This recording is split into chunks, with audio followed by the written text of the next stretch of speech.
The iron bucket had been in Blackwater for less than a minute when the metal began to die. Blue-green water hissed around its rim. When the rope dragged it back onto the rocks, the iron was blackened, pitted, and already coming apart. Richard Cavendish, Duke of Penwith, watched without concern. Then he laid a mine lease at Sarah Linwood's feet.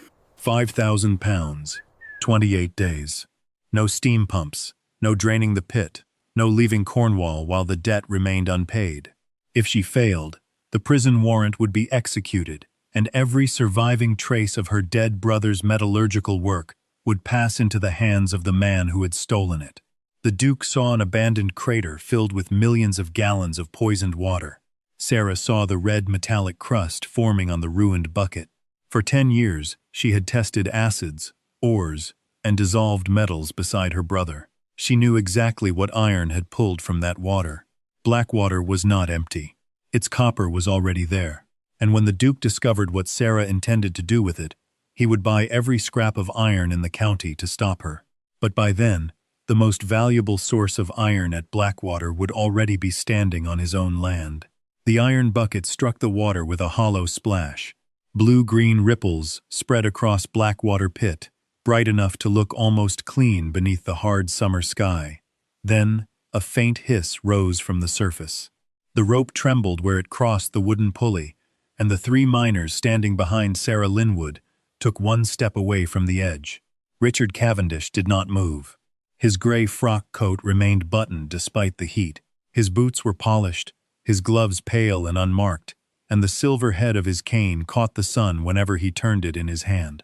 Nothing about him belonged beside the dead grass, broken lifting beams, and mineral-stained rock of an abandoned copper mine. "Leave it another minute," he told his clerk. The clerk obeyed. Sarah watched the rope instead of Richard. The bucket had belonged to the mine before its closure. One side was dented, but the iron had been sound when the clerk lowered it. Now, small bubbles gathered where the metal disappeared beneath the surface. The smell reaching the rim was sharp and metallic, mixed with damp stone, and the sulphurous breath rising from the exposed walls. Behind her, Thomas Kellen shifted his weight onto his stronger leg. Jago Penrose wrapped his damaged hand around the head of his walking stick. Elias Rowe coughed once into his sleeve and looked toward the ruined workshop, as though measuring whether its roof might last another winter. Richard waited until the minute had passed. "Bring it up." The clerk pulled. The rope dragged against the pulley, shedding dry fibers. When the bucket broke the surface, water streamed from its rim in greenish threads. The lower edge had turned dark. Fresh pits marked the iron, and a brittle scale flaked away when it struck the rock. Richard touched the damaged rim with his cane. "This is what you have inherited." Sarah crouched before the bucket. She kept her skirt clear of the runoff and did not touch the wet iron. Along the boundary between the darkened metal and the untouched surface, a thin reddish coating had formed. It was too bright for ordinary rust, and too dense to be mud. She took a folded scrap of paper from her pocket. Using the dry end of a graphite pencil, she scraped several grains loose and wrapped them without comment. Richard's gaze dropped to her hand. "Do you intend to keep the corrosion as a remembrance?" "I intend to know what it is." His expression barely changed. That restraint made the contempt clearer. The clerk opened a leather case and removed a deed, an account statement, and a folded copy of the warrant. He arranged them on a flat stone where no spray could reach them. Richard placed the tip of his cane beside the first figure. "Your brother's obligations now total £5,000, excluding the final fees. I have agreed to transfer the operating rights of Blackwater to you in settlement." "In temporary settlement," Sarah said, "until the last day of the month." 28 days. The number settled more heavily than the debt. £5,000 could not be earned from wages, laboratory work, or the sale of everything remaining in the Linwood house. Richard knew that. The 3 miners knew it as well. The warrant named debtors' prison. It also stated that Sarah could not leave the county while the debt remained unpaid. Richard turned to the next page. "You will not employ steam pumps. You will not drain this pit into any stream, trench, or neighboring property. Any breach will terminate your rights immediately." Thomas stared into the crater. Blackwater was hundreds of feet across, and deep enough to swallow every pump in Cornwall. Pale mineral streaks scarred the walls above the waterline. No visible seam of copper remained. A rusted railway curved around the northern rim, half buried beneath gravel and weeds, ending at a loading platform whose timbers had collapsed years earlier. "No pumps," Jago said under his breath. "Then he has given her a lake." Richard heard him. "I have given Miss Linwood an opportunity to satisfy a lawful debt." Sarah read the deed from beginning to end. She did not hurry when Richard checked his watch. The operating rights covered the pit, workshop, sheds, spoil ground, lifting structures, abandoned railway, and all fixtures or materials within the marked boundary that were necessary to the working of Blackwater.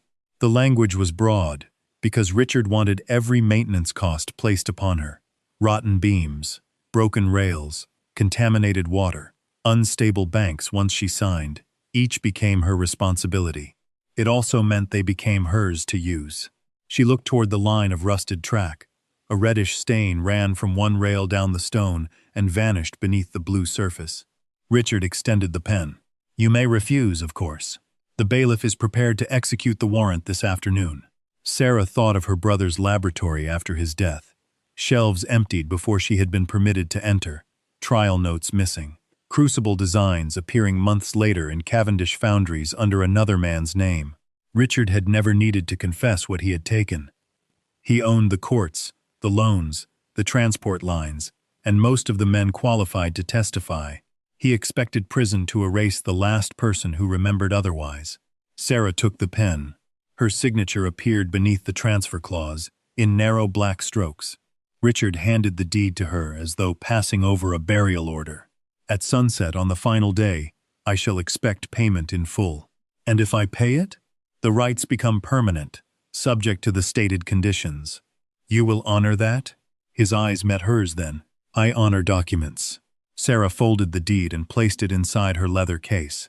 Richard turned away. His clerk gathered the warrant, leaving the damaged bucket where it lay. Within minutes, their carriage was moving along the dry mine road, gray dust rising behind its wheels. Richard never looked back at the pit. For a while, none of the miners spoke. Thomas finally broke the silence. "There is no ore left in the walls." "I know. We cannot drain it." "I know that too." Elias looked at the paper packet in her hand. "Then what did you take from the bucket?" Sarah opened the fold beneath the sun. The grains inside were red, metallic, and unmistakable. She had spent 10 years watching dissolved metals answer simple questions. Add one substance, remove another, weigh what remained. Her brother had taught her never to begin with what a material was called.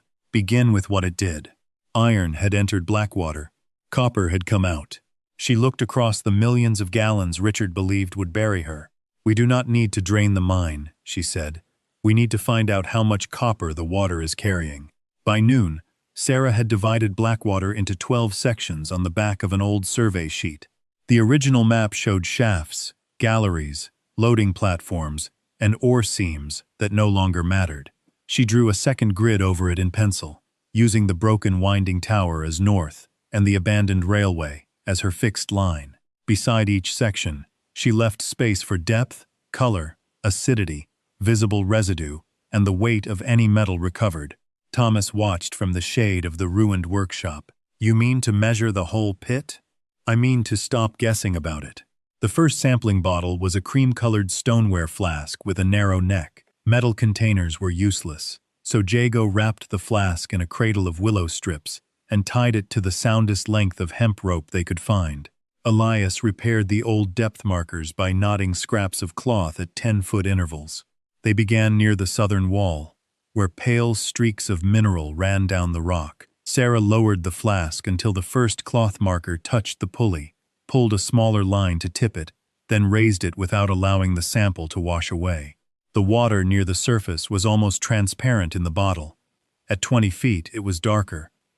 At 40, the blue had deepened enough to stain the white glaze. Sarah poured equal measures into 3 shallow ceramic dishes. She added a few drops from one of the bottles in her leather case, then placed clean iron nails into each sample with wooden tongs. The first nail changed slowly. The second developed a faint red skin before they had finished labeling the dish. The third darkened at once. Elias leaned closer, careful not to breathe directly over it. That is more than was on the bucket. It is more concentrated. Then the copper has sunk? Not the metal itself. The stronger solution has settled where there is less fresh water and less movement. She recorded the time and moved to the next section. The work was slower than any of them expected. The old pulley groaned under even the stoneware flask. Twice the rope caught against splintered timber. At the western rim, Thomas struck the ground with an oak probe and stopped Sarah before she stepped onto a shelf of gravel that looked solid but gave a hollow answer beneath the tool. He drove 3 stakes into the earth and tied a strip of red cloth between them. "No weight here," he said. "Not a man, not a frame, not even a loaded basket. The bank has cracked underneath." Sarah altered the grid. The unsafe ground eliminated 2 of the most convenient lifting points. By mid-afternoon, they had collected samples from 7 sections. Their hands smelled of rope, stone dust, and the sharp mineral water. Jago's damaged fingers cramped from tightening wet knots, but he refused to stop until Sarah took the rope from him and ordered Elias to replace him at the pulley. "You hired 3 men who have already been dismissed for what our bodies cannot do," Jago said. "I hired 3 men for what you know. If I wanted 4 ruined bodies, I could work alone." He looked at her, then loosened his hand. The northern side produced the strongest sample.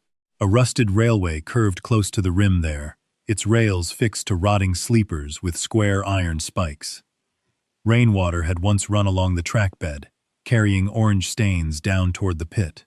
The line ended at a collapsed loading platform, disconnected from the active Cavendish network by nearly 200 yards of missing track. Elias struck one rail with a stone. The metal answered with a dull, brittle note. "Cast iron in parts," he said. "Old repairs. Too cracked for wagons, too heavy to remove cheaply. That is why they left it." Sarah crouched beside the nearest rail without touching the flaking surface. The deed in her case listed the abandoned railway among the fixtures transferred with Blackwater. Richard had included it because he considered it another liability. She marked it on the survey sheet and said nothing more. At the final sampling point, Thomas lowered the flask beside a mineral-stained wall where the water had no surface movement at all. The 40-foot sample turned the iron nail red in less than a minute. Sarah removed the nail with wooden tongs, rinsed it over a clay basin, and held it against the light. The deposit was uneven, but substantial. Blackwater did not need to be drained, and it did not need to be stirred. It could be worked by depth and position, one controlled section at a time. The discovery should have brought relief. Instead, another problem became visible. A narrow channel had been cut through the southern spoil bank years earlier. Blue-green water seeped through it grain by grain, then crossed the dead ground toward a lower pasture. The grass nearest the channel had whitened at the roots. Farther down, a sheep stood behind a stone wall while its owner repaired a temporary barrier of clay and straw. The farmer looked up when Sarah approached. "Cavendish men said the mine was closed," he told her. "Closed things are not meant to keep poisoning land." Sarah examined the barrier. It would not survive heavy rain. She had 28 days to produce copper, but the deed made the leak her responsibility now. If Richard sent an inspector, the damaged pasture could end her rights before the debt came due. Thomas studied her face. "We can use the men on the channel or on the lifting frame, not both today." Sarah looked toward the pit, then toward the sheep standing on bare ground. "Seal the channel first. Stone beneath, clay above. Leave room for a limestone bed when we can afford one." The decision cost them the remaining daylight. By sunset, they had reinforced the leak, marked the unsafe bank, and mapped the richest water. Jago spread their available iron across the workshop floor. Bent nails, 2 broken grate bars, a length of chain, 6 horseshoes, and the bucket Richard had sacrificed that morning. Sarah weighed each piece on the laboratory balance, then added the figures. Thomas waited for the total. She checked it twice. "If the strongest sample represents that section of the pit," she said, "this iron could recover enough copper to prove the method." "And after that?" Sarah looked at the small pile. There was not enough iron for a second attempt. Sarah began the first full test before sunrise. The workshop roof leaked only in 2 places. but its floor had warped from years of damp. Jago found 3 oak barrels in the rear shed, each blackened inside by old blasting powder. Elias tested their hoops with a wooden mallet, while Thomas cleared a level space near the cold assay furnace. None of the barrels had been built to hold acid. Sarah selected the smallest because its staves were tightest.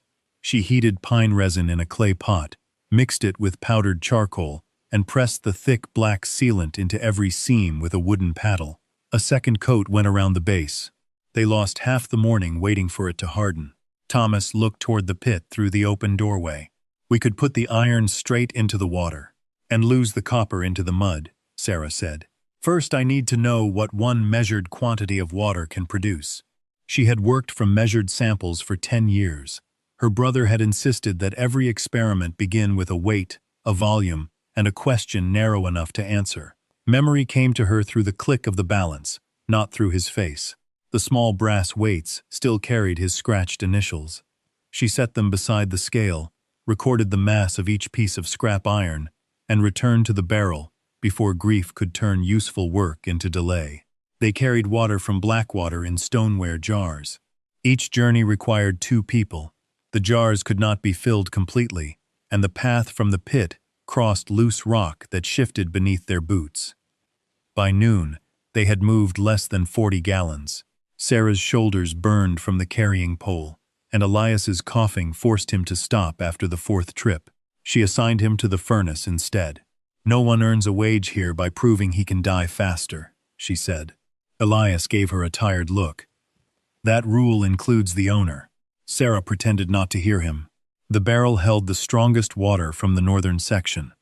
She suspended bent nails and broken grate bars inside it on cords of hemp, keeping the metal apart so the liquid could reach every surface. Almost at once, bubbles formed. A reddish film spread across the iron. Jago leaned over the rim, then checked himself before the vapor reached his face. "It works." "It begins," Sarah corrected. For the first hour, the change was rapid. The blue solution dulled slightly. Copper gathered in fragile sheets, then loosened as the cords moved. Sarah tapped the suspended iron with a willow rod to shake the deposit free. Red particles drifted toward the bottom. She wrote the time beside every observation. By late afternoon, the reaction had slowed. Sarah lifted one grate bar with wooden tongs. A thick copper crust covered the outer face, while the iron beneath remained largely untouched. The deposit that proved the method was now shielding the material needed to continue it. "We break the coating," Thomas said. They struck the bar gently against a wooden rail. Some copper fell away, but the blow also snapped the corroded end from the iron. It disappeared into the barrel. Sarah revised the procedure. They would raise and turn the pieces every half hour. More labor, but better contact. Then Jago noticed the dark line creeping beneath the lowest hoop. The resin had softened. A thin blue thread appeared between 2 staves and ran down the side of the barrel. Sarah pressed fresh sealant into the gap. The leak stopped for several minutes, then opened farther along. "Empty it," Thomas said. They had no second vessel large enough to receive the solution. Sarah ordered shallow clay basins placed around the barrel. Elias dragged one across the floor. Jago wedged rags beneath the leak. Thomas began lifting the iron out with the tongs, while Sarah tried to ladle the liquid back into the stoneware jars. The bottom seam failed before they had saved a quarter of it. The barrel released with a dull crack. Blue water spread across the boards, carrying red copper mud with it. Resin, acid, and rotten wood filled the workshop with a bitter smell. Where the liquid reached an old iron hinge, it began to hiss. "Back," Sarah ordered. They used sand and crushed limestone from the spoil bank to contain the spill. The limestone foamed where it met the acid. Thomas built a ridge across the doorway to keep the liquid from reaching the yard, while Jago pushed contaminated sand into a clay-lined trench with a wooden shovel. By the time the floor was safe, the barrel had collapsed inward. Most of their iron lay in blackened fragments. The copper had spread through sand, splintered wood, and soaked cloth. What remained could not be weighed accurately or sold. Sarah stood over the wreckage with resin dried across her apron and a chemical burn eating a pale mark into the leather near her knee. She had used their only useful supply of iron to prove a reaction she already understood. Thomas waited for her to speak. "We carried the wrong thing," she said. Jago looked at the ruined barrel. "The water?" "The water is the heaviest part of the process, the most dangerous part, and the part we already have in abundance." She knelt beside one of the rags used to stop the leak. Its coarse hemp fibers had trapped a streak of copper mud brighter than anything left on the floor. The cloth had allowed water through while holding some of the solid metal back. Sarah lifted it with wooden tongs. Elias understood first. A filter. A container that does not contain the water. Outside, the evening light lay flat across Blackwater. Willow grew along the lower stream where the poisoned seepage had not yet reached. Its branches were flexible, cheap, and free of metal hoops. Sarah looked from the copper caught in the hemp to the distant line of willow. They could not bring millions of gallons into the workshop. They would build something the reaction could enter, then lower it into the pit. The willow grew in a damp strip below the eastern road, beyond the reach of Blackwater's leaking channel. Jago chose the youngest branches first. They bent without splitting and carried less brittle bark than the older stems. Thomas cut them with a pruning hook lashed to a longer handle, while Elias sorted the lengths by thickness on the grass. Sarah brought no metal tools near the water, unless they were meant to be consumed. By mid-morning, the workshop floor held 3 unfinished baskets, a coil of hemp rope, strips of coarse cloth, and the remains of their iron supply. The design looked simple until they tried to make it hold weight. The first basket was too tight. Jago wove the willow as he would have woven a grain carrier, with narrow gaps and a reinforced base. Sarah filled it with bent nails and lowered it into a ceramic trough containing a small amount of mine water. The liquid reached the outer pieces, but barely moved through the center. When they opened it after an hour, the iron at the edges had reddened. The middle remained unchanged. "The water must pass through," Sarah said. "Then the mud will pass out," Jago replied. They cut the weaving apart and began again. The second basket was loose enough for circulation, but the iron settled against the lower wall. Its weight distorted the willow, and several nails slipped through before the basket left the floor. Sarah spread the pieces into thinner layers, separated by crosswise willow rods. Jago added a coarse hemp, lining only around the bottom third, where loosened copper was most likely to collect. The sides remained open. Thomas watched her test the spacing with 2 fingers. "How much iron in each?" "Less than we want." "That was not my question." Sarah looked at the repaired lifting frame outside. Its upright posts had survived, but the crossbeam was split near one end. The old pulley contained an iron axle already rough with corrosion. "As much as the frame can lift twice," she said. "Once before the reaction, and once after the basket is wet." Thomas approved of the answer more than the number. He selected 2 oak beams from the collapsed loading platform. One was rotten through the center. The other carried sound wood beneath its gray surface, but using it meant dismantling the only dry shelf inside the ruined shed. They used it anyway. Thomas cut away the weakened section and built a triangular brace set well back from the unsafe rim. He anchored it with stone-filled boxes instead of iron spikes. Elias shaped a replacement pulley from elm and fitted it over a short brass pin recovered from the assay furnace door. The new wheel turned badly at first. It pulled the rope sideways, causing the hemp to rub against the frame. Under the weight of an empty basket, the fibers began to warm. Elias widened the groove with a curved shard of pottery and rubbed the surface with tallow. "Try it now." The basket rose more smoothly, though the frame still complained with every turn. Sarah had spent the morning moving between the workshop, the willow bank, and the pit. She carried iron, checked knots, measured spacing, and rewrote the loading order after each failure. By late afternoon, her hands shook when she lifted the pencil. Thomas took the survey sheet from her. "You have not eaten." "I ate at dawn. That was 9 hours ago." "The light will not wait. Neither will a collapsed woman improve the frame." Sarah reached for the paper. Thomas held it beyond her grasp without embarrassment. Jago continued weaving, his damaged fingers moving more slowly than they had that morning. Elias sat on an overturned crate because standing too long deepened his cough. None of them had the strength Sarah kept pretending she possessed. She looked at the unfinished basket. "What remains?" Jago answered without looking up. 2 ribs, the lower lining, a carrying loop. Thomas? One brace and a second anchor box. Elias? The pulley must be tested under full weight. Sarah sat on the stone step and divided the work aloud. Jago would finish the weave. Thomas would complete the frame. Elias would test the rope and pulley. She would weigh and arrange the iron. It was the first time she had described the work without assigning herself the largest share. They loaded the final basket at sunset. Broken grate bars formed the central layer. Nails and horseshoes lay along the sides where water could reach them. Between the iron pieces, Sarah inserted short willow spacers to prevent them from settling into one solid mass. The hemp lining hung loose enough to move but tight enough to catch coarse sediment. The loaded basket weighed 83 pounds. Thomas inspected every knot. Jago added a second loop after finding strain in the first. Elias turned the pulley twice with the basket suspended a foot above the ground. Only then did they carry it to the pit. The northern section held the richest water, but the nearest bank was unstable. Thomas positioned the frame 12 feet farther west and marked a safe path with pale stones. The rope ran from the basket, over the elm pulley, and around a wooden capstan they could turn without standing at the edge. Sarah tied cloth markers at 10-foot intervals. At 30 feet, she said. Not 40. We need room beneath it. They lowered the basket. The first 10 feet passed without trouble. At 20, the wet rope swelled and tightened in the pulley groove. Elias stopped the capstan before the fibers jammed. They raised the basket 3 feet, widened the groove again, and coated the rope lightly with tallow above the waterline.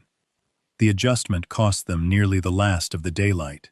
On the second descent, the rope moved steadily. At 30 feet, Sarah secured it to the anchor beam. A faint tremor traveled upward through the line as the basket settled in the still water. No hiss reached them at that depth. Blackwater accepted the iron without spectacle. They repeated the process with 2 smaller baskets before darkness covered the crater. For the next 3 days, they worked by schedule. Every 6 hours, they raised each basket several feet, turned it with a forked willow pole, and lowered it again. The motion cracked the copper skin, forming on the iron, and exposed fresh metal beneath. They recorded rope depth, immersion time, and the changing color of water caught in small ceramic samples. On the second day, one basket returned too light. A lower rib had split, releasing several horseshoes into the pit. Jago changed the weave on the remaining baskets, doubling the base ribs and binding them with green willow rather than hemp, which loosened when soaked. On the third morning, the largest basket resisted the capstan. Thomas stopped the pull and checked the frame. Nothing had shifted. It is heavier, Elias said. The iron should be lighter, Jago answered. Sarah placed both hands on the capstan bar. Then something stayed behind when the iron dissolved. All 4 of them turned. The basket rose slowly through the blue-green water. When it broke the surface, red mud streamed from the willow in thick metallic ribbons. The grate bars had thinned to blackened cores. Some nails had disappeared entirely. Jago stared at the color gathering in the hemp lining. Sarah did not touch it. She held a clay basin beneath the basket and watched the first dense clumps fall. The reaction had worked outside a barrel. Now they had to discover whether the red mass was valuable enough to save them. The wet copper weighed 38 pounds. Sarah wrote the figure in the assay book before anyone celebrated it. The material in the clay basin did not resemble a saleable metal. It was a heavy red paste, mixed with black iron scale, willow fibers, acidic water, and fragments of mineral grit.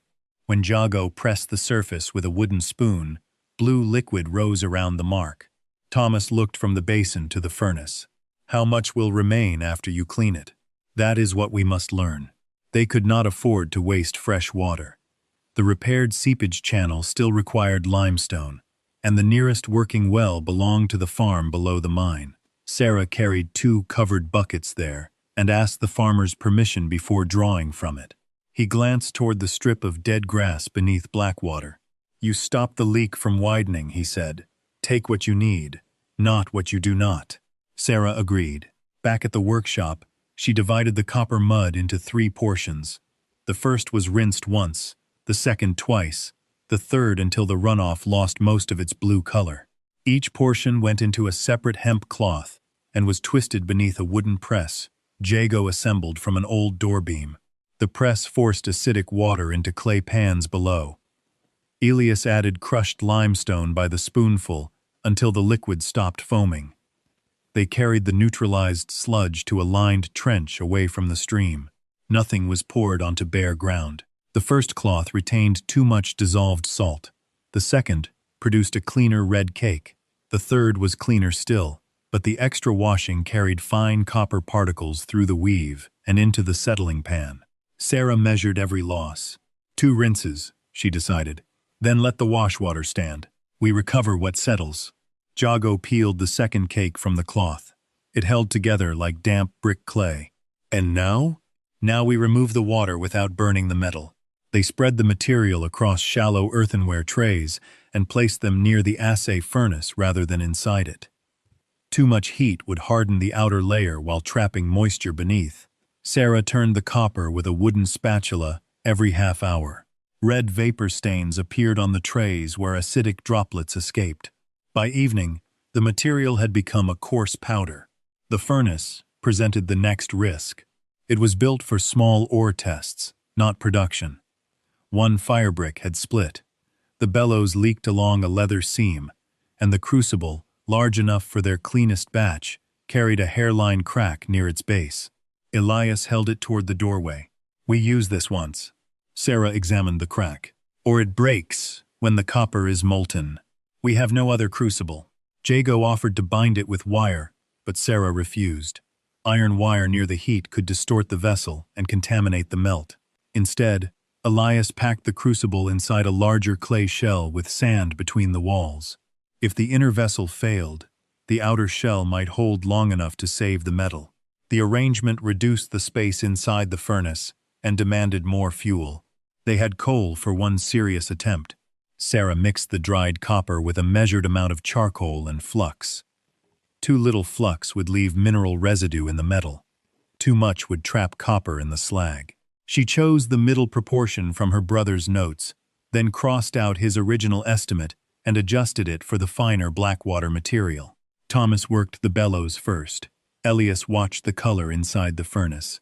Jago prepared the iron mold by heating it near the fire so the molten metal would not strike a cold surface and spit. Sarah controlled the charge. The first portion fused badly. Black slag formed around small beads of copper that would not gather. She stopped the firing before they consumed more coal, broke the cooled mass, and examined it beneath the window light. Too much residue, she said. Thomas saw the weight of the remaining fuel. One attempt left. Sarah changed the flux and used only the cleanest portion from the second rinse. The third rinse had looked better, but its measurable loss made it less efficient. Clean appearance was not the same as useful yield. They fired again. For nearly an hour, the workshop held only the breath of the bellows, the scrape of charcoal, and Elias calling the furnace color. Sarah's sleeves darkened with soot. Heat tightened the skin across her face. When the crucible began to glow dull orange, the line near its base widened.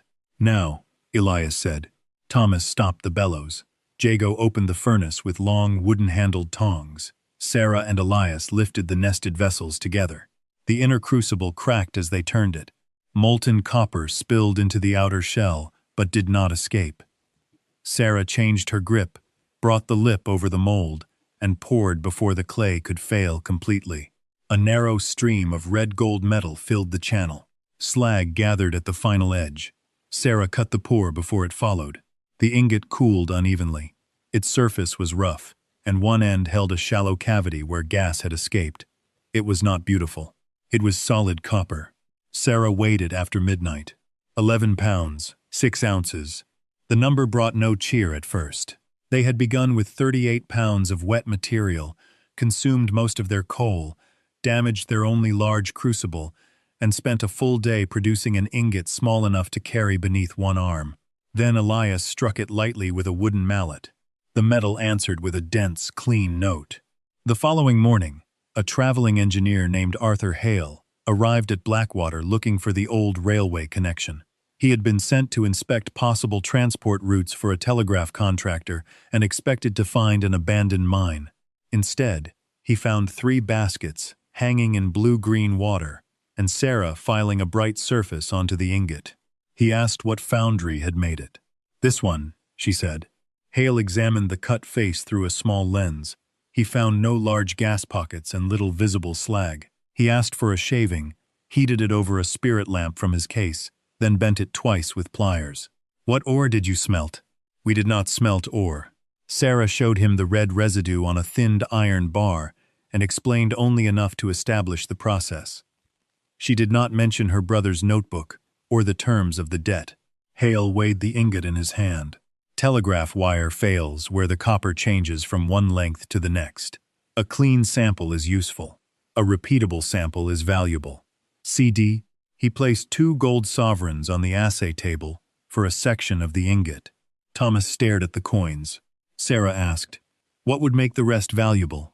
3 separate batches, similar purity, similar behavior when drawn. "And if we produce them?" "I will take them to the company's trial." Hale left with the copper wrapped in oiled cloth. The sovereigns paid for food, fresh rope, limestone, and enough scrap iron for 1 more set of baskets. They did not buy time. They did not pay the debt, but they converted Blackwater's first measurable output into the first money the mine had earned in years. Sarah recorded the sale beneath the weight of the ingot. Before sunset, a Cavendish clerk entered the same transaction in another book 10 miles away. Richard received the message at dinner. Blackwater had sold copper, and now he knew exactly what Sarah needed in order to make more. Sarah spent 1 sovereign before noon and refused to spend the second. The first bought 76 pounds of mixed iron from a smith in St. Austell. Broken hinges, worn tire straps, stove bars, bent spikes, and a box of nails too corroded for carpentry. The smith wanted payment before loading. He had already heard that Blackwater produced copper, and news of profit made credit disappear faster than news of failure. The remaining sovereign stayed beneath the assay book. It would buy coal, food, or legal paper. It could not buy all 3. At the mine, Sarah numbered the new baskets with cuts in their willow rims. Each received iron of similar weight and surface area. Basket 4 went into the northern section, at 30 feet. Basket 5 was lowered nearer the mineral wall.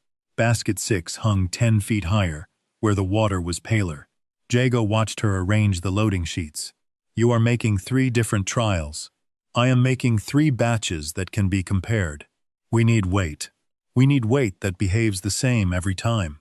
Thomas had heard Arthur Hale's warning. Telegraph wire did not fail because an ingot looked poor on a table. It failed after the copper had been heated, hammered, drawn thin, joined, coated, and laid, where replacing it might require a ship. A single clean bar proved luck.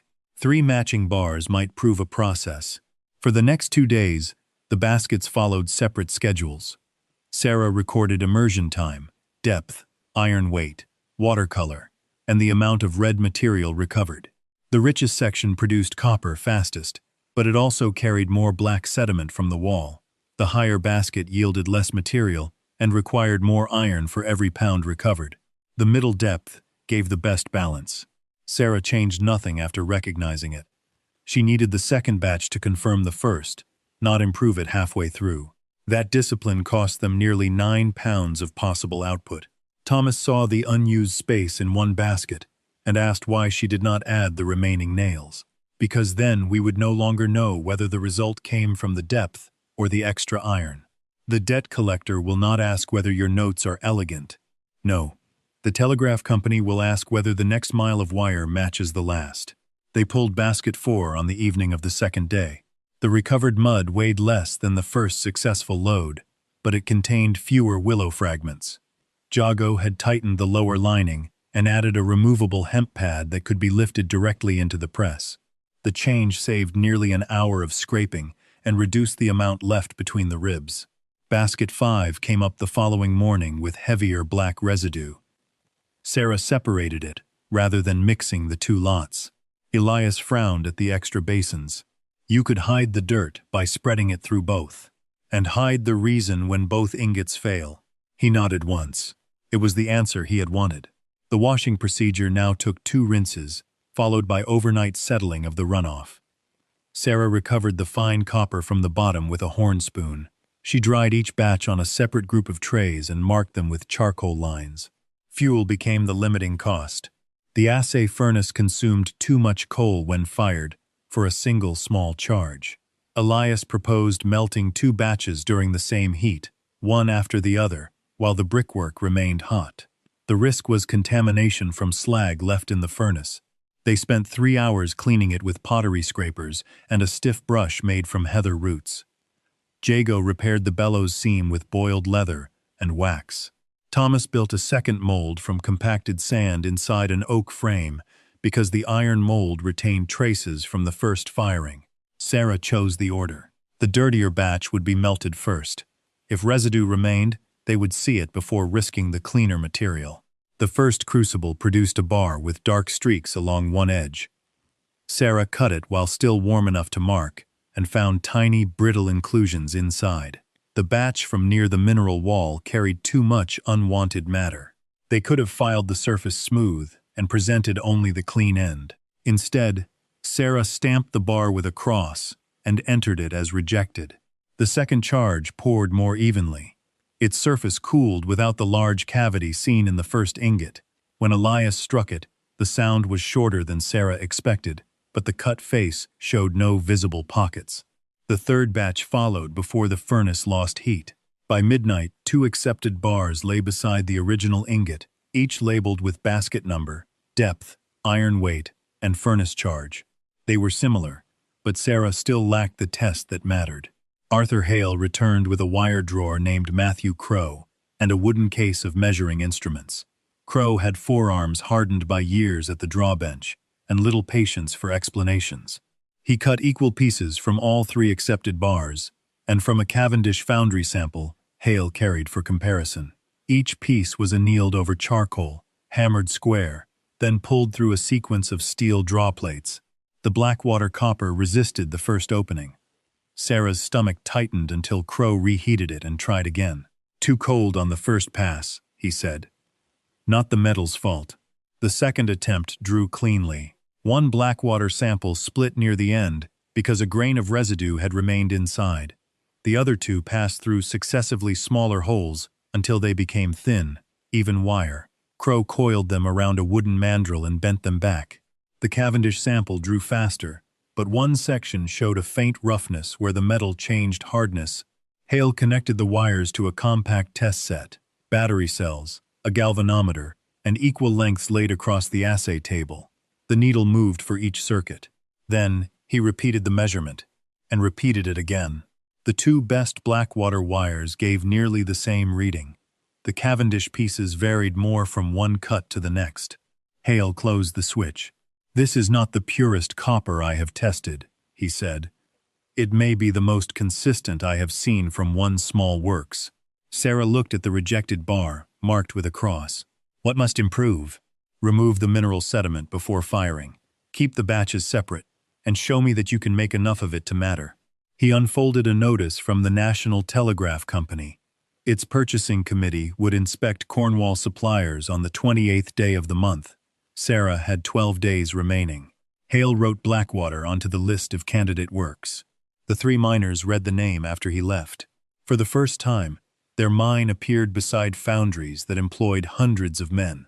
Sarah opened the assay book and calculated the iron required to produce a commercial trial lot. Even using the middle depth yield, they needed several tons over repeated cycles. She sent orders to 6 smithies, 2 dismantling yards, a railway repair depot, and every scrap dealer Thomas could name. The replies began arriving the next morning. The first smith had no iron available. The second had sold his entire stock overnight. The dismantling yard had received a better offer for everything on its ground. By afternoon, all 9 answers lay on the assay table. Every usable piece of scrap iron within 20 miles had been purchased in advance by Cavendish agents. Richard Cavendish did not announce the embargo. He allowed the absence of iron to speak for him. By the second morning, Thomas had visited 4 smithies and returned with an empty cart. Jago found that even broken horseshoes had been gathered from stable yards before dawn. Elias sent a boy to the railway repair depot and received a written reply stating that all discarded spikes, plates, and wheel rims had been purchased under a county supply agreement. The agreement carried a Cavendish seal. Sarah arranged the 9 refusals beside the assay book. Richard had not closed Blackwater. He had done something more efficient. He had left the mine open while removing the one material its process consumed. Their remaining iron filled less than half a basket. "We use it in the middle section," she said. 30 feet. No experiments. Jago examined the pile. "That gives us one pull. One useful pull." They loaded only the pieces with the largest exposed surface. Bent nails were straightened against a stone block. Thick bars were split while cold, using wedges and the weight of a dropped timber rather than wasting coal in the forge. Every fragment was weighed before it entered the basket. Sarah reduced the immersion cycle from 6 hours to 4. The more often they lifted and turned the iron, the less copper remained attached as a protective crust. The additional labor exhausted the men, but it recovered more metal from each pound sacrificed. For 3 days, the mine continued to produce. The first pull yielded 19 pounds of wet copper. The second yielded 12. By the third, blackened iron cores emerged from the basket with almost no strength left in them. Sarah entered each result in the book. The figures formed a descending column. Richard's attack was working. The iron shortage was only the first pressure. A wagon carrying limestone stopped at the Blackwater gate on the 4th day. The driver remained seated while Sarah approached. "My employer has withdrawn the delivery," he said. "The stone is paid for. The road is Cavendish maintained. It's a public mining road." The driver looked toward 2 mounted estate men waiting at the bend. "I have children." Sarah did not ask him to pass them. She unloaded the 2 sacks already inside the gate, accepted the return of the remaining payment, and watched the wagon turn around. Without limestone, they could not expand the settling beds below the seepage channel. Without those beds, an inspector could claim Blackwater threatened the pasture and terminate the lease before the debt came due. Thomas saw the calculation. "The copper or the drainage?" "Both." "We do not have men for both." "Then we reduce the number of baskets." Jago stared at her. "That reduces the contract lot. It also keeps the mine open long enough to make one." They diverted half their working hours to the southern bank. Stone was carried by hand from an old spoil wall. Clay came from the lower field in buckets.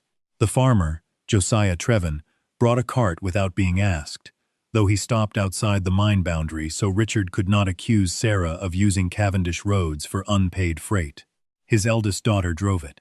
"My father says the grass has stopped dying," she told Sarah. That was not proof of safety, but it was proof that the first barrier had mattered. They built 2 shallow settling cells lined with clay and filled the second with the limestone they had left. Blue seepage entered the first cell, slowed beneath a screen of willow, then passed into the stone bed. The water leaving it was still discolored, but it no longer foamed when Sarah tested a drop against fresh limestone. She recorded that result too. The work cost them a day of copper production. The following morning, a county inspector arrived with a Cavendish solicitor and 2 laborers carrying measuring rods. He examined the dead grass, the channel, the settling cells, and the assay waste trench. The solicitor pointed toward the pit. "Miss Linwood is increasing industrial activity in a contaminated site without approved drainage machinery." "The deed forbids drainage machinery," Sarah said. "It also requires her to prevent damage beyond the boundary." Sarah handed the inspector her records. Water samples from above and below the limestone bed, dates of construction, the amount of stone used, and Josiah's signed statement describing the pasture before and after the barrier. The inspector read longer than the solicitor expected. "The system is temporary," he said at last. "So is my operating term. I will return in 5 days. If the lower reading worsens, I will recommend suspension." The solicitor smiled as he closed his case. Richard had created a second clock. After they left, Sarah found another notice nailed to the workshop door. Merchants extending credit to Blackwater would have their Cavendish loans reviewed before winter. The coal dealer demanded payment in advance. The grocer refused their account. The ropemaker cancelled an order already promised. Richard controlled no single law that forbade trade with Sarah. He controlled the consequences of trading with her. She took the last sovereign from beneath the assay book and divided it on the table. Coal received the largest share. Food came next. Hemp rope received almost nothing. You kept wages off the list, Elias said. They are already owed. You can delay mine. No. He began to object, but Sarah placed 3 envelopes before the men. Each contained payment calculated by completed basket cycle, drainage work, and furnace hours. Thomas did not touch his. If we take this, there is no money left for iron. There is no iron left to buy. The truth settled over the room. Outside, 6 new willow baskets hung beneath the lifting frame. They had been built for expansion. Now their open ribs held nothing but air. Sarah walked to the pit with the men behind her. The water remained intensely blue along the northern wall. Copper still filled it in quantities none of them could reach, without another metal to take its place. They lowered the final half-loaded basket.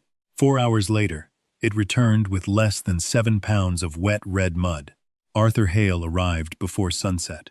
He examined the empty baskets, the dwindling iron pile, and the production entries. The purchasing committee was already in Truro. They would inspect Blackwater only if Sarah could present a credible commercial lot. How long? She asked. I leave Cornwall in 4 days. Sarah looked beyond him toward the rusted railway curving around the mine.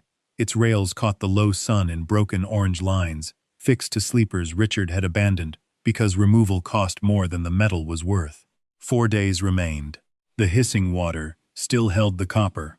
What Blackwater no longer had was iron. The final basket came up almost clean. A thin red stain marked the hemp lining, but there was not enough copper to press into a cake. The last iron fragments had dissolved into black crumbs, no larger than seeds. Sarah rinsed them into a ceramic dish, weighed what remained, and entered the figure in the assay book. 2 pounds, 9 ounces of wet material. The number was worse than failure. It proved the process still worked while showing that they could no longer feed it. Arthur Hale would leave in 3 days. The inspector would return in 4. The debt fell due in 5. Sarah remained at the table after the others had gone outside. She calculated the yield again, then reversed the page and calculated how many nails, horseshoes, stove bars, and broken tools would be required to reach the minimum trial lot. The answer was not a quantity anyone could gather in time. She rose too quickly. The workshop tilted. Her hand struck the assay table, knocking one brass weight onto the floor. When she bent to recover it, the room narrowed into a dark ring. Thomas caught her before she reached the boards. She woke on a folded coat beside the open door.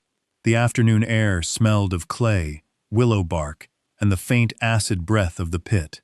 A cup of water stood near her shoulder. Thomas sat on an overturned crate. You will remain there until your hands stop shaking.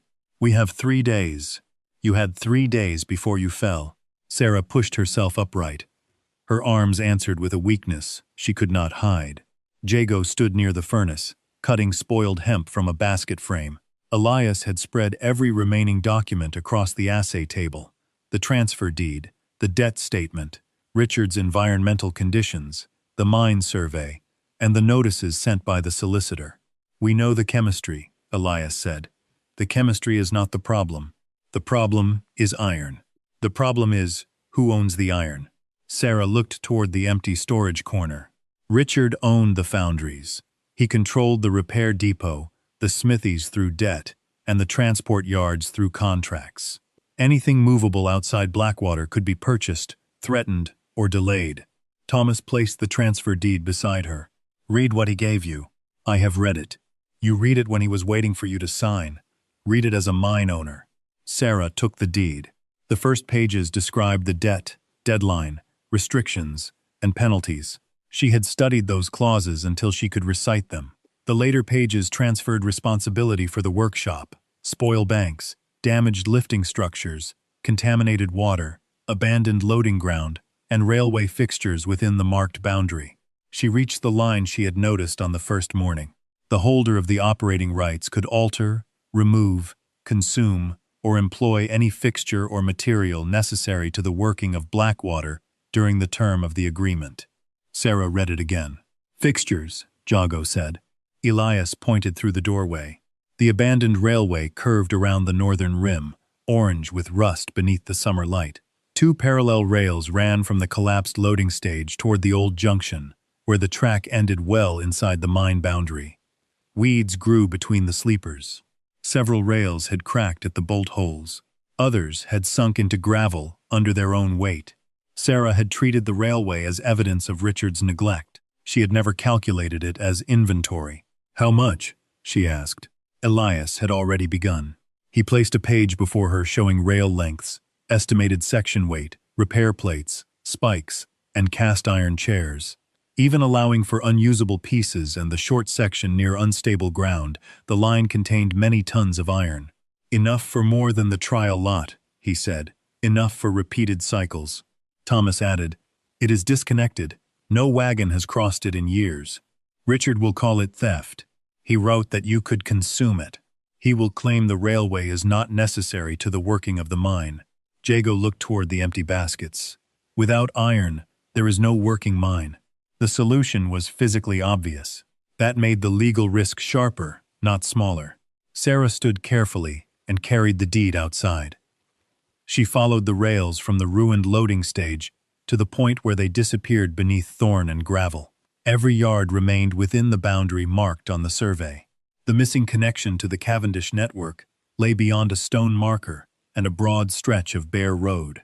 The railway could not transport anything. It could still become something.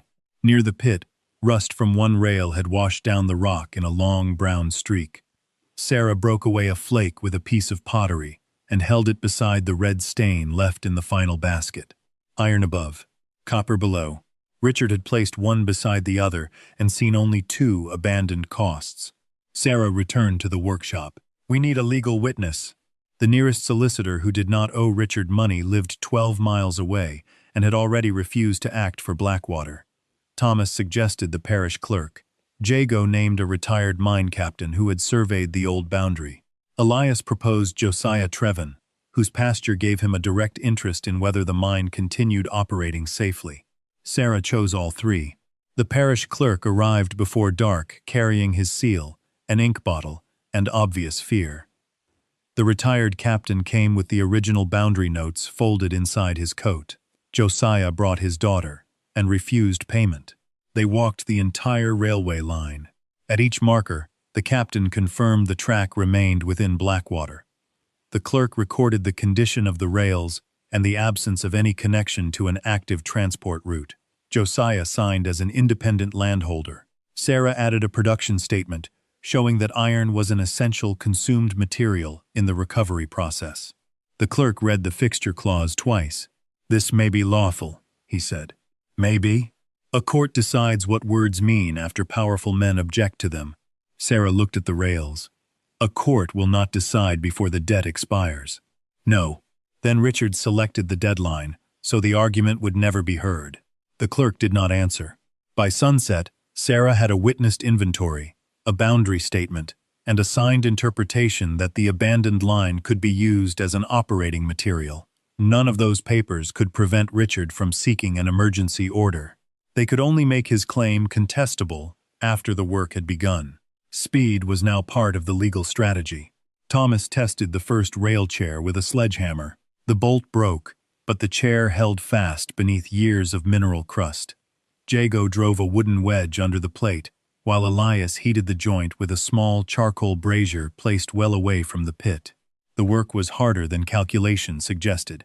Several bolts had fused into solid masses of rust. The rails were too long to lower whole and too brittle to bend safely. Cutting them with saws would consume time they did not possess. Elias proposed breaking the older cast sections at existing cracks, then using the wrought repair lengths where they could be unbolted. Each choice had a cost. Breaking saved coal but produced sharp, unpredictable edges. Heating freed bolts but used fuel needed for smelting. Removing the easiest rails first reduced lifting distance but brought them closer to the unstable bank.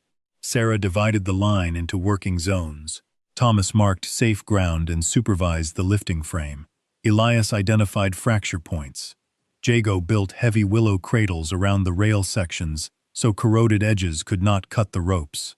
Sarah numbered every piece, estimated its iron content, and assigned it to a basket cycle. They worked into the night because the cooler air reduced vapor above the water, and because Richard's solicitor could seek an injunction when the court opened in the morning.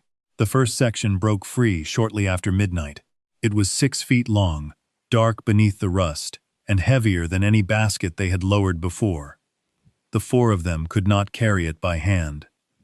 Thomas rigged a timber drag. Josiah and his daughter returned with 2 farm laborers, each signing the inventory before touching the rail. The community did not come because Sarah promised wealth.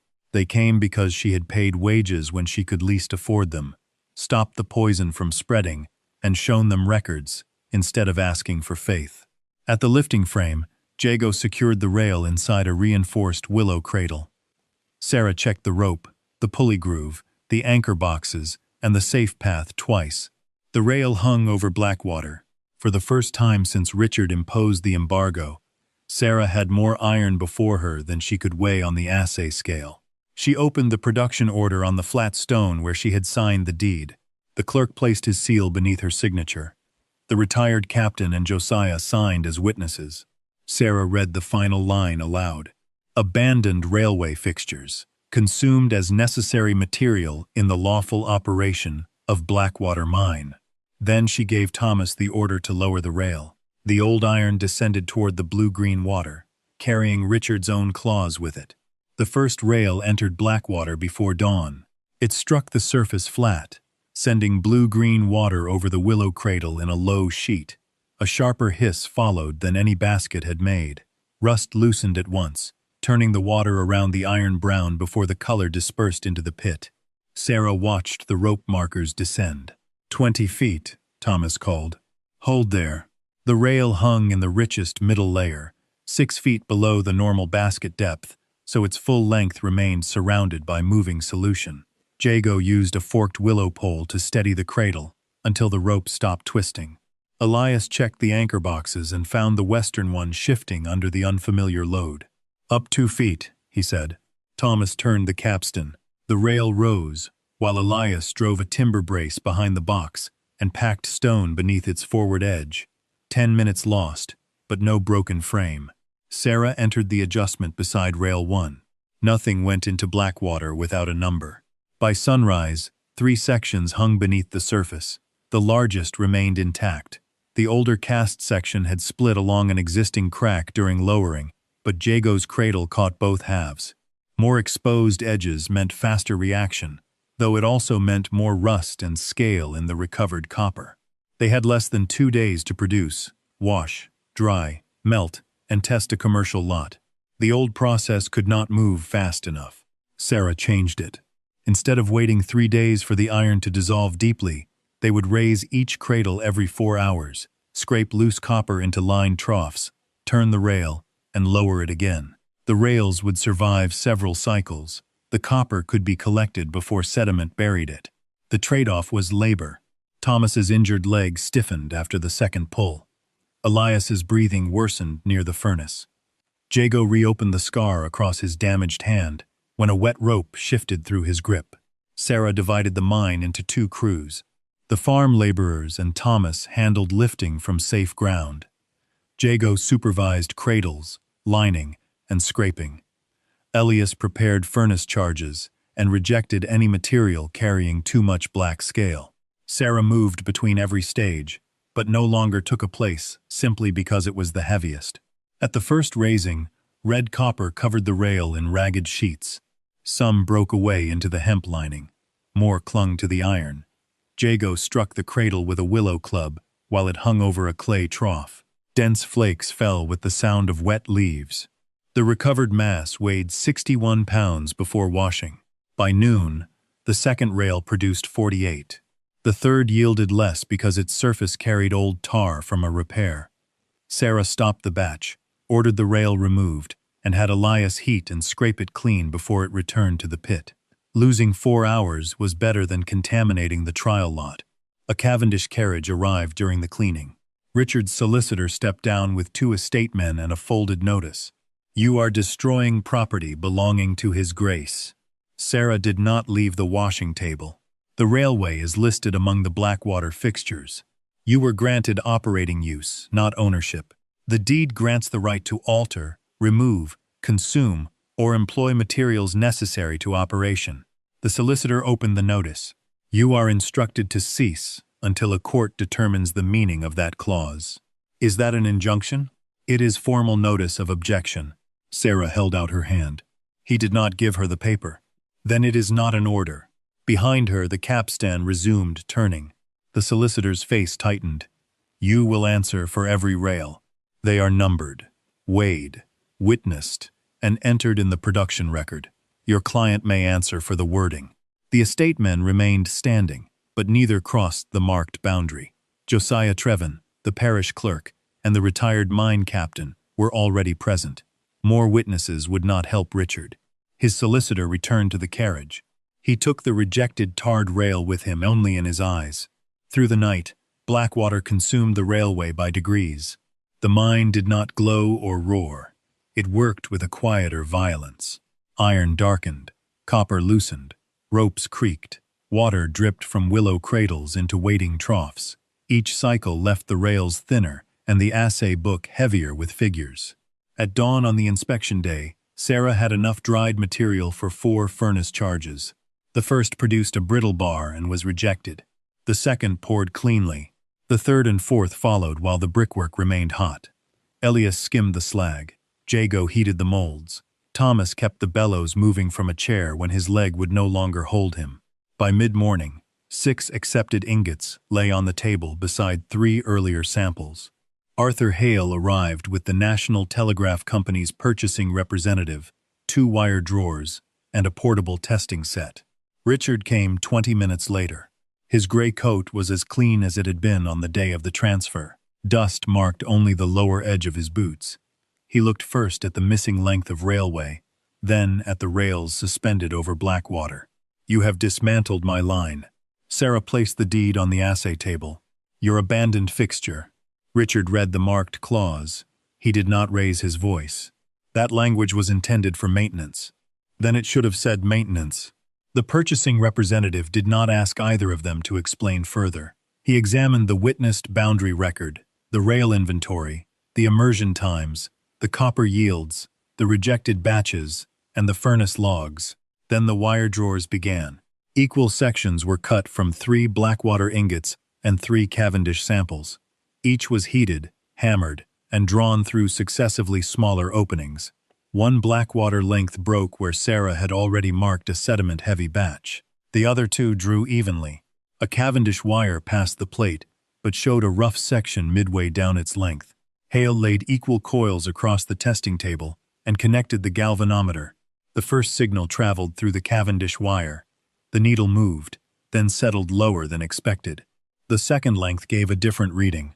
Richard watched without expression. Hale connected the first Blackwater coil. The needle rose. He repeated the test with the second coil. The reading nearly matched the first. The purchasing representative asked for the production totals. Sarah handed him the assay book. He compared the weight recovered from each rail cycle, the furnace losses, the rejected material, and the remaining length of track. Then he walked to the pit and watched Thomas's crew raise another cradle from the water. Red copper slid from Richard's rail into the lined trough. The process was not a sample arranged for inspection. It was operating in front of him.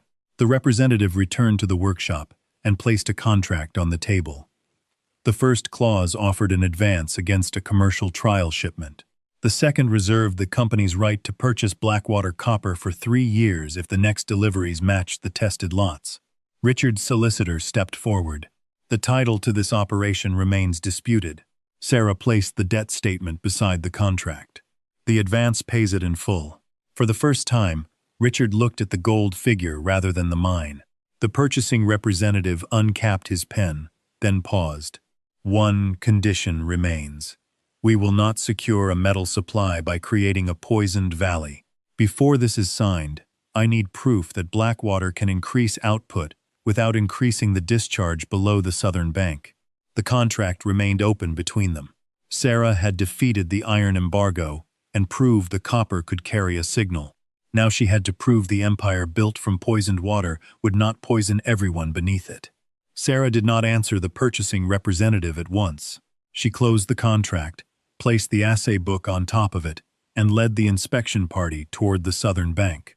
The settling system looked small beside Blackwater. 2 clay-lined cells stepped down from the old seepage channel. Willow screens slowed the flow in the first.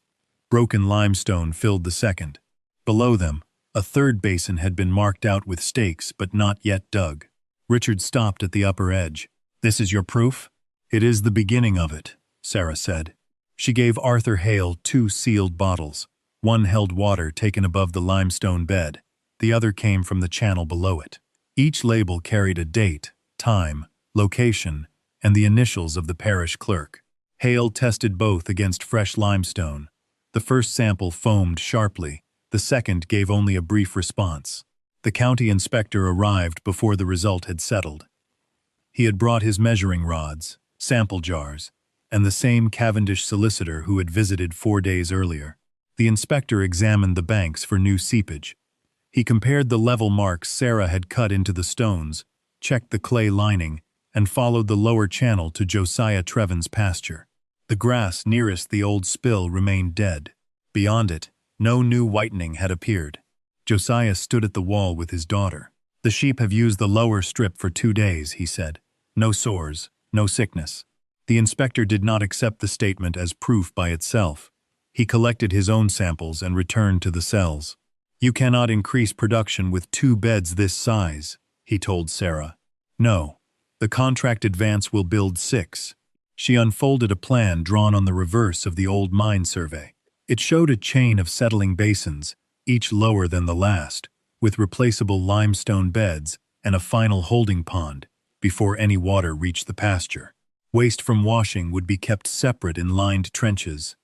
No water from the reaction area would be pumped out of the pit. The inspector studied the gradients. "Who designed this?" "I did." Thomas corrected the ground loads. Jago designed the willow screens. Elias calculated where metal fittings could be avoided. Richard looked toward the 3 miners. They were no longer standing behind Sarah. They stood beside the plan. The inspector signed a temporary approval for expansion, conditional on weekly samples and unrestricted access to the drainage works. The purchasing representative reopened the contract. This time, he signed first. Sarah signed beneath him. The advance arrived that afternoon in a locked company chest. She did not take it to the furnace or the railway. She took it to the parish office. Richard's solicitor received £5,000, accrued interest, and the listed fees before witnesses. He counted every coin twice. Sarah required a stamped receipt, a cancelled warrant, and a written acknowledgement that Blackwater's operating rights had converted to permanent ownership under the deed. Richard read the acknowledgement without sitting. "You have satisfied the debt," he said. "You said you honored documents." "I do." "Then sign." His pen paused above the final line. For years he had used delay as a form of ownership. A loan could be extended until it became obedience. A claim could remain unsettled until the weaker party surrendered. Sarah had removed time from his hands. Richard signed. The prison warrant was cut through its center with the parish clerk's knife. The next dispute concerned the railway. Richard demanded payment for every section consumed. Sarah presented the witnessed inventory, the boundary report, the production order, and the clause permitting fixtures to be altered, removed, or consumed in the working of Blackwater. His solicitor advised him in a low voice. The words were not audible, but the result was. Richard withdrew the claim, rather than allow a court to interpret the deed publicly. The stolen metallurgical work cost him more. Sarah's brother had left no single paper capable of defeating a duke. What remained was a sequence of laboratory records, dated assay methods, crucible drawings, furnace corrections, and trial results in his hand. Sarah's own notebooks connected those designs to processes later installed at Cavendish foundries. Arthur Hale recognized 2 of the methods. Elias recognized a furnace plate he had once fitted under another engineer's name. A former Cavendish draftsman supplied the final witness after learning that the Telegraph contract had been lost. He had copied the Linwood drawings on Richard's instructions and kept one signed work order to protect himself. The resulting settlement did not strip Richard of his title. It did something he understood better. The Telegraph Company rejected his copper supply. His foundry expansion lost its principal buyer. The bank reduced his industrial credit. 2 mine licenses were placed under review because their waste channels lacked the controls Blackwater now used. He paid compensation to the Linwood estate and transferred all disputed process rights. At the signing, Sarah did not ask him to apologize for her brother's death. No document could make that claim whole. She required 3 admissions instead. The process had originated with the Linwood laboratory. The debt had been discharged in full. Richard Cavendish held no right, title, or operational claim over Blackwater. He signed each one. By early autumn, the temporary lifting frame had become a line of 6 working stations around the northern section of the pit. Railway pieces entered the water by numbered cycle. Copper mud came up in lined willow cradles, passed through washing, settling, drying, and furnace rooms, then left Blackwater as ingots marked by batch. The old system had employed 3 injured men because no one else would hire them. The new works employed 24. Thomas became superintendent of the pit edge and lifting structures. Jago managed basket construction, filters, and rope crews. Elias took charge of furnace preparation and rejected more copper than any owner would have allowed before Sarah. She gave him written authority to stop a firing without consulting her. Josiah supplied limestone under a paid contract. His daughter kept the drainage records and learned to perform the same water tests Sarah had once conducted for her brother. The company's first commercial shipment passed inspection. The second exceeded its promised weight. The third was drawn into telegraph wire. Sarah named the operation Linwood Chemical Copper Works. She did not place her own name alone above the gate. On the final day of the first contract year, the canceled deed was mounted in the office inside a plain oak frame. 4 polished copper fasteners held its corners in place. They had been cast from the first Blackwater ingot, the rough one, with the shallow gas cavity that no buyer would have accepted. Outside, the poison blue had faded in the sections already worked. The water was not clean, and Sarah never allowed visitors to call it so. The active zones still carried copper. The drainage still passed through limestone, settling cells, and weekly inspection. Restoration did not mean pretending the damage had never existed. It meant controlling what had once been abandoned. 1 rail remained above the lifting station. It had been too cracked to lower safely, so Thomas set it across the new frame as a support beam. Its surface still bore a deep wheel mark from the years when Cavendish wagons had carried ore away from Blackwater. Richard came once to the boundary after the settlement. He stood outside the new fence in a gray coat, his silver-headed cane resting against one polished boot. Workers moved behind Sarah with numbered baskets and furnace carts. No one stopped for him. He looked at the rail above the lifting frame. "You kept it. It was useful." His gaze passed over the clear records posted beside each station, the stone drainage beds, and the copper waiting beneath wet hemp cloth. "I believe the water made the mine worthless." Sarah looked toward a cradle rising from the pit. Red metal pressed through the willow ribs. "The water made it different." Richard remained outside the gate. Sarah touched the rusted support beam, then gave Thomas the signal.